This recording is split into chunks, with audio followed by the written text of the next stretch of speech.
काय झालं?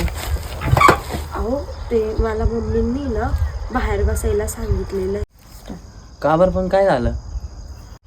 अहो ते बायकांचा प्रॉब्लेम आहे 4 दिवस, त्यामुळे मला बाहेरच बसायला सांगितलंय. बायांचा प्रॉब्लेम कसला? शिव नका मला. अहो आमच्या बायांचा प्रॉब्लेम तो 4 दिवस. अच्छा, पिरियड्स का? मग काय झालं? अगं असं थोडी असतं काही.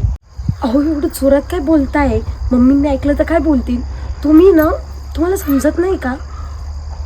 मम्मींनी मला सांगितलंय ह्या 4 दिवस इथंच झोपायचं, इथंच जेवण करायचं आणि इथंच थांबायचं आणि घरातलं कोणाला पण स्पर्श नाही करायचा, कारण ह्या 4 दिवस ते ना बाई अपवित्र असते आणि हे खरं आहे.